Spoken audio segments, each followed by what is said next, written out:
Dear students, welcome back. एक तो important point मुझे मेंशन करना था जो मैंने पहले भी किया है कि अगर आप सॉल्यूशंस देख रहे हो वीडियोस तो उससे पहले एक बार क्वेश्चंस को खुद से ट्राई करें, इससे आपको सॉल्यूशंस और ज्यादा अच्छे से समझ में आएंगे। तो आज के इस वीडियो में हम कवर करेंगे क्वेश्चन नंबर 231 से लेकर 250 तक। और जिन लोगों ने अभी तक चैनल को सब्सक्राइब नहीं किया वो चैनल को आगे बढ़ने से पहले सब्सक्राइब कर लें। क्वेश्चन 231 में पूछा है कि क्लिनोमीटर है वो इंस्ट्रूमेंट है, उससे क्या मेजर किया जाता है। तो ये जो स्लोप है उसका एंगल मेजर करने के काम में आता है। तो यहाँ पे आंसर हो जाएगा option A, measuring angle of slope. Question 232 में पूछा है कि लेवल में जो परमानेंट एडजस्टमेंट होते हैं वो कितने होते हैं। तो ये थोड़ा सा कॉन्ट्राडिक्टरी क्वेश्चन है, क्योंकि एक तो यहाँ मेंशन नहीं किया इसने कि कौन से टाइप के लेवल की बात हो रही है, डंपिंग की हो रही है, टिल्टिंग लेवल की बात हो रही है। और डिफरेंट टाइप के लेवल के लिए जो नंबर ऑफ एडजस्टमेंट है परमानेंट वाले वो डिफरेंट है। डंपिंग लेवल के अगर आप देखोगे तो 3 टाइप के एडजस्टमेंट हैं, और वो होते हैं कि एक तो लेवल ट्यूब का हम एडजस्टमेंट करते हैं, एक क्रॉस हेयर्स का एडजस्टमेंट करते हैं, और एक हम लाइन ऑफ कॉलिमेशन का एडजस्टमेंट करते हैं। 3 टाइप के एडजस्टमेंट है। टिल्टिंग लेवल में सिर्फ 2 ही टाइप के एडजस्टमेंट है, क्योंकि टिल्टिंग लेवल में वर्टिकल एक्सेस है वो ट्रूली वर्टिकल हो ऐसा रिक्वायरमेंट नहीं है। और ये रेफरेंस भी मैंने आगे मेंशन किया है कि बीसी पूर्णिया की जो सर्वेइंग की पार्ट 1 वाली बुक है उसमें गिवन है, और एनपीटीएल की वेबसाइट पे भी मिल जाएगा आपको। और वाई लेवल एक होता है जिसमें 3 टाइप के होते हैं ये सेट एडजस्टमेंट, जो कि बीसी पूर्णिया में गिवन है। अब अगर हम डंपिंग लेवल के रिगार्डिंग आंसर करें तो ऑप्शन बी होगा, अगर टिल्टिंग लेवल के रिगार्डिंग करें तो ऑप्शन ए होगा। आंसर की में ऑप्शन ए गिवन है, बट मेरे अकॉर्डिंग ए और बी दोनों ही करेक्ट है। यहाँ पे अगर स्पेसिफाई किया हो तो फिर एक ही आंसर होगा, अगर नहीं किया तो दोनों ही पॉसिबल है। बट फिर भी इस टाइप के क्वेश्चंस में जहाँ पे 2 आंसर्स करेक्ट हैं, सेफर साइड में रहते हुए आप जो आंसर की में आंसर गिवन है वो याद रख सको तो ज्यादा बेटर है। क्योंकि इन केस अगर ऑब्जेक्शंस में किसी ने नहीं उतना सीरियसली चेक किया सारे क्वेश्चंस को तो हो सकता है कि वो रेक्टिफाई ना करें इस मिस्टेक को। तो यहाँ पे आंसर हो जाएगा ऑप्शन ए। अगर एग्जाम में ऑब्जेक्शन फाइल करने के लिए आपको चाहिए तो ये मैंने रेफरेंस यहाँ पे मेंशन कर दिया है। क्वेश्चन 233 में पूछा है कि प्लेनिमीटर क्या मेजर करने के लिए यूज किया जाता है। तो प्लेनिमीटर एक ऐसा इंस्ट्रूमेंट है जिससे कोई भी इरेगुलर शेप है उसका एरिया हम बहुत इजीली कैलकुलेट कर सकते हैं। तो यहाँ पे आंसर हो जाएगा ऑप्शन बी। नेक्स्ट क्वेश्चन 234 में पूछा है कि सब डिविजन्स जो होते हैं स्टाफ में, लेवलिंग में जो स्टाफ यूज होता है वो 1 मीटर में कितने होते हैं। तो क्रॉस स्टाफ में ऐसे स्ट्रिप्स बनी होती है, एक ब्लैक या रेड स्ट्रिप होगी, उसके बाद एक व्हाइट स्ट्रिप होगी, उसके बाद अगेन एक ब्लैक स्ट्रिप होगी, उसके बाद अगेन एक ब्लैक स्ट्रिप होगी। ब्लैक की जगह रेड भी कहीं कहीं यूज कर लिया जाता है, यूनिफॉर्म होगा पूरे स्टाफ में जो भी होगा। और ये एक स्ट्रिप रिप्रेजेंट करती है 5 mm को, मतलब 1 सेंटीमीटर में 2 स्ट्रिप आएंगी। तो ये 5 mm आपने याद रखना है। काफी बार ऐसे भी पूछा जाता है कि स्टाफ जो है लेवलिंग स्टाफ उसका लिस्ट काउंट कितना है, तो वो भी 5 mm ही होगा। हमसे पूछे सब डिविजन पर मीटर में, तो 1 मीटर में mm हो गए 1000, एक डिवीजन है 5 mm का, तो नंबर ऑफ डिविजन हो गए 200। तो यहाँ पे आंसर हो जाएगा ऑप्शन बी। क्वेश्चन 235 में पूछा है कि 1 मीटर में कितने नंबर ऑफ लिंक होंगे। तो ये क्वेश्चन है मीट्रिक टेप के रिगार्डिंग है, क्योंकि डिफरेंट टाइप के टेप में लिंक की लेंथ होती है वो डिफरेंट होती है। और मीट्रिक चेन के केस में जो लिंक की लेंथ होती है वो 20 सेंटीमीटर होती है। तो 20 सेंटीमीटर का एक लिंक है, तो मीटर में 100 सेंटीमीटर होंगे, तो 20 सेंटीमीटर के 5 लिंक पर मीटर होंगे। तो यहाँ पे आंसर हो जाएगा ऑप्शन बी। नेक्स्ट है क्वेश्चन 236 कि क्रॉस स्टाफ है उसको किसके लिए पर्पज के लिए यूज किया जाता है। क्रॉस स्टाफ कुछ ऐसा इंस्ट्रूमेंट होता है, इसमें इन दोनों वेन्स से अगर हम कोई लाइन ऑफ साइट बनाए तो वो वाली लाइन ऑफ साइट और इन दोनों वेन से जो लाइन ऑफ साइट पास होगी वो दोनों 90 डिग्री पे होंगी। तो क्रॉस स्टाफ का हम यूज करते हैं जब हमें परपेंडिकुलर ऑफसेट सेट करने हो कहीं पे। तो आंसर यहाँ पे हो जाएगा option A, right angle 90 degree का एंगल सेट करने के लिए क्रॉस स्टाफ का यूज किया जाता है। क्वेश्चन 237 में पूछा है कि पेंटाग्राफ का क्या यूज है सर्वेइंग में। तो पेंटाग्राफ एक ऐसी डिवाइस है जिससे हम किसी भी फिगर, मैप या ग्राफ, किसी भी डायग्राम को एनलार्ज भी कर सकते हैं और स्मॉल स्केल पे भी ड्रॉ कर सकते हैं। तो यहाँ पे आंसर हो जाएगा ऑप्शन सी, एनलार्जिंग और रिड्यूसिंग प्लान्स। नेक्स्ट है क्वेश्चन 238। 238 में पूछा कि चैन सर्वेइंग में जो हमें परपेंडिकुलर सेट करने हैं चैन लाइन से, जैसे ये चैन लाइन है और हमें इस तरीके से परपेंडिकुलर ऑफसेट यहाँ पे लेने हैं, तो कौन से इंस्ट्रूमेंट से सेट किए जाएंगे? तो यह होता है ऑप्टिकल स्क्वायर। आंसर हो जाएगा ऑप्शन डी। स्टार्टिंग के वीडियो में हम इसको डिटेल में डिस्कस कर चुके हैं इंस्ट्रूमेंट को। थ्योडोलाइट से आप भी 90 डिग्री का एंगल सेट कर सकते हो, लेकिन चैन सर्वेइंग में हम थ्योडोलाइट नहीं यूज करते हैं। तो ध्यान रखना है, सारे ऑप्शन चेक करने फिर आंसर टिक करना है। नेक्स्ट है क्वेश्चन 239। क्वेश्चन 239 में पूछा है कि प्रोफाइल लेवलिंग जनरली है वो हम क्या डिटरमाइन करने के लिए करते हैं? प्रोफाइल लेवलिंग में जनरली हम कोई फिक्स्ड लाइन के अलोंग पॉइंट्स लेते हैं कांस्टेंट इंटरवल करके, जैसे कि यहाँ पे एक पॉइंट लिया, उससे 2 मीटर पे दूसरा पॉइंट है, फिर नेक्स्ट पॉइंट है अगेन 2 मीटर पे। इस टाइप से फिक्स्ड लाइन पे कांस्टेंट इंटरवल पे हम पॉइंट्स लेते हैं, उनका हम आरएल निकालते हैं, इसको बोला जाता है प्रोफाइल लेवलिंग। और ये यूज होता है मोस्टली रोडवेज, रेलवेज में। जैसे कि ये रोड है और हमें इसका सेंटर लाइन के अलोंग पॉइंट्स लेके आरएल निकाल रहे हैं, तो उसको बोला जाएगा प्रोफाइल लेवलिंग। और इसको लॉन्गिट्यूडनल लेवलिंग भी बोला जाता है, क्योंकि ये लेंथ के अलोंग हम पॉइंट्स यहाँ पे ले रहे हैं। तो आंसर हो जाएगा option C, elevation along a straight line. Next है क्वेश्चन 240। क्वेश्चन 240 में पूछा है कि सिंपल सर्कुलर कर्व में पॉइंट ऑफ कर्व क्या होता है? तो जहां से कर्व स्टार्ट होता है सिंपल सर्कुलर कर्व, उसको बोला जाता है पॉइंट ऑफ कर्व। ये एक सिंपल सर्कुलर कर्व है और सिंपल सर्कुलर कर्व में जो स्टार्टिंग वाला पॉइंट होता है, जहां कर्व स्टार्ट होता है, उसको बोला जाता है पॉइंट ऑफ कर्व पीसी। और जहां पे कर्व एंड हो रहा है उसको बोला जाता है पॉइंट ऑफ टेंजेंट।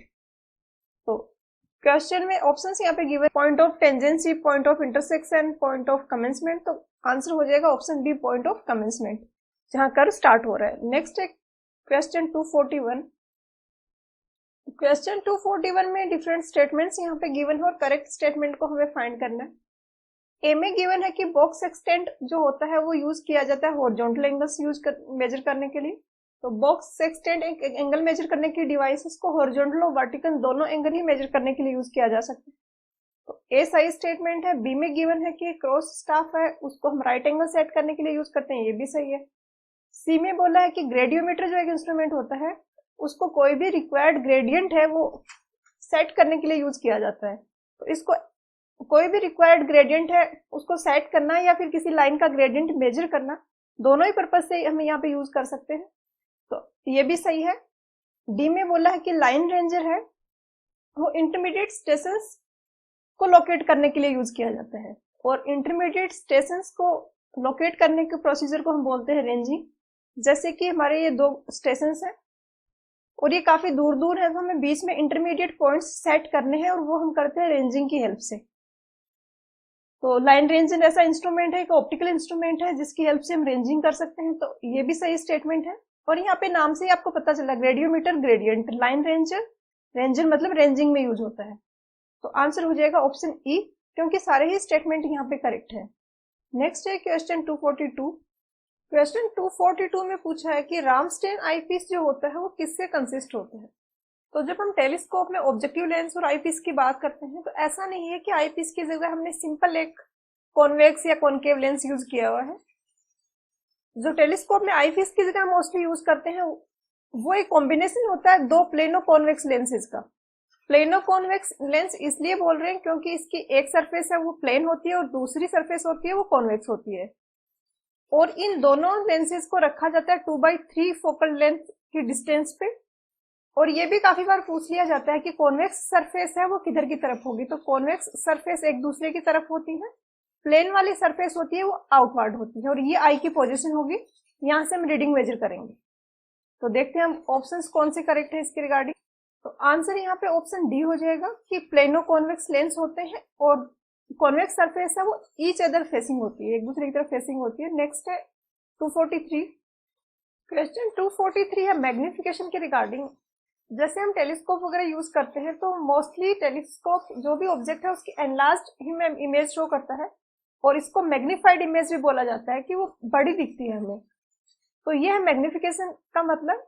क्वेश्चन में हमसे पूछा है कि जो ऑब्जेक्ट है वो जो एंगल बना रहा है आई पे, और जो वर्चुअल इमेज है वो आई पे एंगल बना रही है, इन दोनों का रेशियो क्या होता है? तो एक्चुअल में ये एंगुलर मैग्निफिकेशन होता है। बट एंगुलर मैग्निफिकेशन तो यहाँ पे ऑप्शन है नहीं, तो करेक्ट आंसर है वो ऑप्शन डी हो जाएगा। काफी बार ये भी पूछा जाता है कि ऑब्जेक्ट की साइज, इमेज की साइज और ऑब्जेक्ट की साइज का रेशियो है वो क्या होता है, तो वो मैग्निफिकेशन होता है, कितना बड़ा दिखा रहे हैं हम उसको। नेक्स्ट है क्वेश्चन 244। 244 में स्टेटमेंट्स गिवन है कुछ परफेक्ट प्रिज्मेटिक कंपास के रिगार्डिंग, और इनमें से करेक्ट स्टेटमेंट को फाइंड करना है। स्टेटमेंट ए में गिवन है कि मैग्नेटिक एक्सिस और ज्योमेट्रिक एक्सिस जो नीडल की है वो कॉन्साइड करनी चाहिए। जब हम न्यू पोजीशन पे शिफ्ट करते हैं परफेक्ट कंपास, जो भी प्रिज्मेटिक कंपास है या कोई भी कंपास है, तो इनिशियली वो ऑसिलेट करती है, थोड़ा इधर की तरफ शिफ्ट होगी लेफ्ट राइट, उसके बाद वो अपने पोजीशन पे फिक्स होगी। तो जिस एक्सिस के अबाउट ये ऑसिलेट कर रही है उसको बोला जाता है ज्योमेट्रिक एक्सिस, और अल्टीमेटली ये जिस एक्सिस के अबाउट होगी वो उसी एक्सिस के अबाउट फिक्स होगी जिसके अबाउट ये ऑसिलेट कर रही है, और वही एक्सिस है वो मैग्नेटिक एक्सिस है, क्योंकि अल्टीमेटली तो ये मैग्नेटिक एक्सिस की डायरेक्शन में ही अपने आप को ओरिएंट करेगी। तो ए है वो करेक्ट स्टेटमेंट है। बी में गिवन है कि जो एंड्स है नीडल की और पाइवट पॉइंट है वो दोनों एक ही वर्टिकल और हॉरिजॉन्टल प्लेन में है। तो ये नीचे जो आपको शार्प सा ऑब्जेक्ट दिख रहा है ये पाइवट पॉइंट है, और ये शार्प इसको इसलिए बनाया जाता है ताकि फ्रिक्शन कम लगे जब फ्रीली मूवमेंट हो पाए नीडल का। और ये एक ही वर्टिकल प्लेन में होने का मतलब है कि जैसे ये पाइवट है और यहाँ पे हमने ये लगाया हुआ, तो ऐसा ना हो कि ये इस तरीके से चले जाए, डिफरेंट डिफरेंट वर्टिकल प्लेन में हो जाए, या फिर ऐसा हो कि ये यहाँ से टिल्ट हो जाए एंड से और ये दोनों डिफरेंट हॉरिजॉन्टल प्लेन में आए फिर, तो ऐसा नहीं होना चाहिए। ये तीनों स्ट्रेट लाइन में होने चाहिए, एक ही वर्टिकल और हॉरिजॉन्टल प्लेन में होने चाहिए, रिक्वायरमेंट है परफेक्ट कंपास की। सी में गिवन है कि जो पाइवट पॉइंट है वो सेंटर ऑफ ग्रेजुएटेड सर्किल के सेंटर पे वर्टिकली ओवर होना चाहिए, बिल्कुल एग्जैक्टली। जैसे कि ये ग्रेजुएटेड सर्किल है जहां पे रीडिंग वगैरह लिखी हुई है, और ये इसका सेंटर पॉइंट है। तो पाइवट पॉइंट इस तरीके से होता है कि एग्जैक्टली इसके नीचे होता है।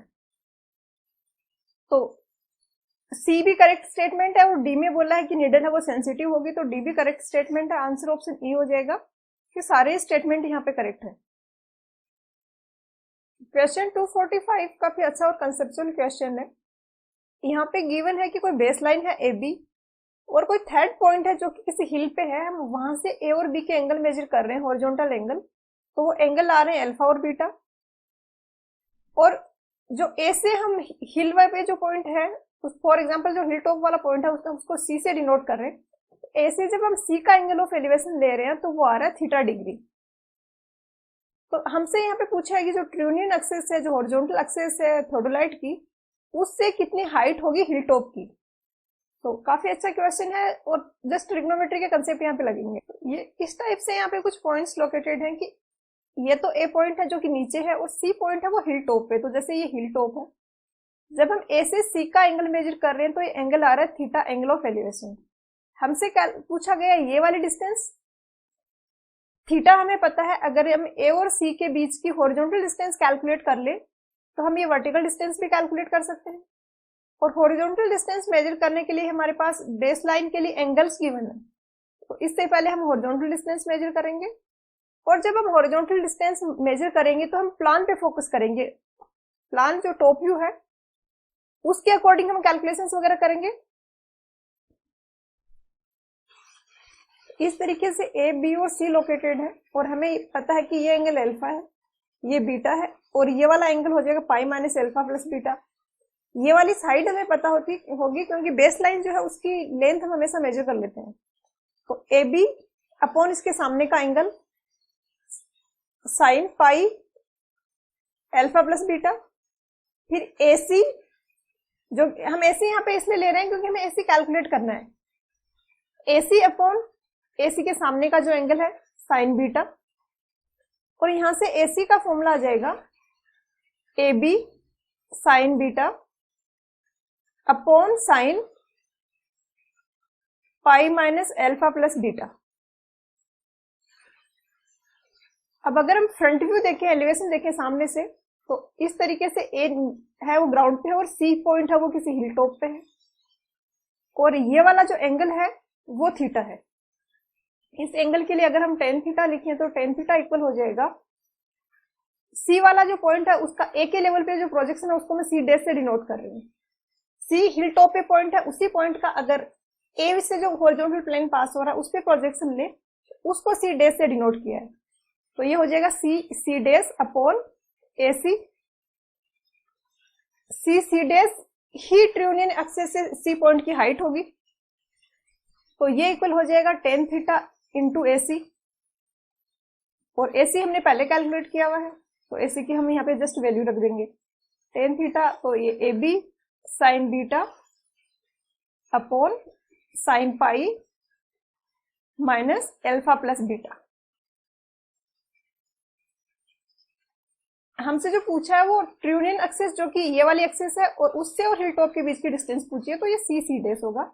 दूसरा क्वेश्चन में जो गिवन है वहां पे जो आंसर की में आंसर आ रहा है उसके अकॉर्डिंग उसने इसको बीटा लिया है और इसको अल्फा लिया है, जबकि ऐसा होना नहीं चाहिए। अगर या तो स्पेसिफाई किया हो, अगर नहीं किया तो हम ए को अल्फा और बी की साइड जो इनका जो एंगल है उसको बीटा लेते हैं।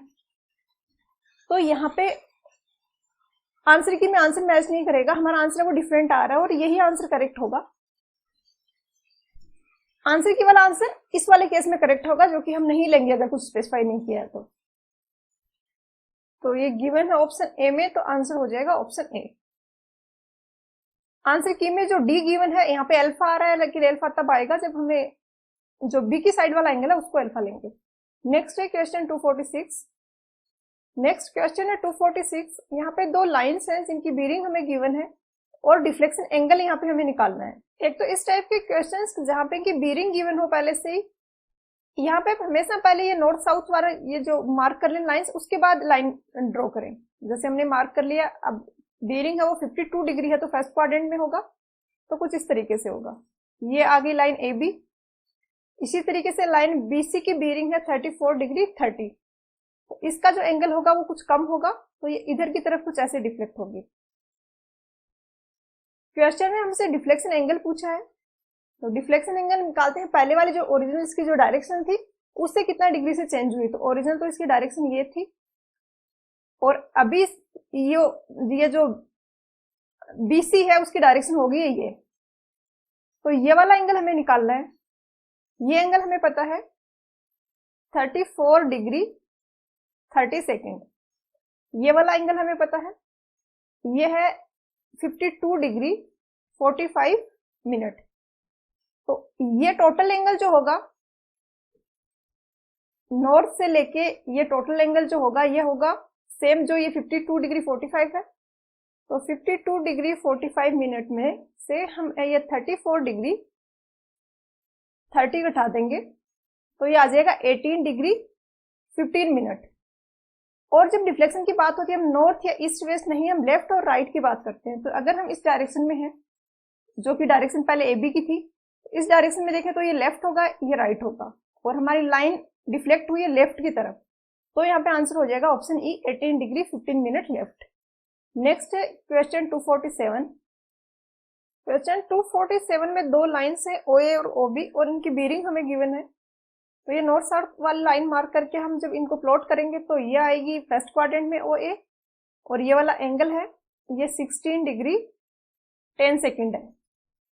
ओ बी वाली लाइन आएगी फोर्थ क्वाड्रेंट में, क्योंकि 270 डिग्री से ज्यादा है इसका एंगल, और इसका एंगल यहाँ नॉर्थ सन लाइन से लेके जो है ये 332 डिग्री 18 मिनट है। क्वेश्चन में हमसे पूछा है एंगल बी ओ ए, तो एक तो वैसे ये क्लॉकवाइज ही हम मेजर करते हैं, तो ये वाला एंगल ही पूछा है हमसे, बी से लेके ए तक क्लॉकवाइज अगर हम मूव करें तो उस केस में ये वाला एंगल हमसे पूछा है, जो कि हम कैलकुलेट कर लेंगे। वो सम होगा 16 डिग्री 10 मिनट प्लस ये वाला एंगल जो यहाँ पे बचा हुआ है,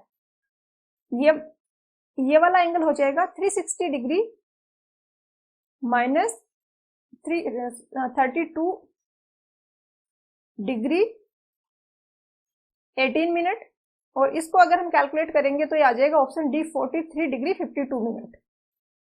किसी को ये भी कंफ्यूजन हो सकता है अगर हमने ये वाला कैलकुलेट कर लिया, तो वैसे जनरली ये वाला भी अगर आपने कैलकुलेट किया तो आपको ऑप्शन में नहीं मिलेगा, आपको एक ही एंगल मिलेगा ऑप्शन में, या तो जो इनर वाला मिलेगा या फिर ये मिलेगा।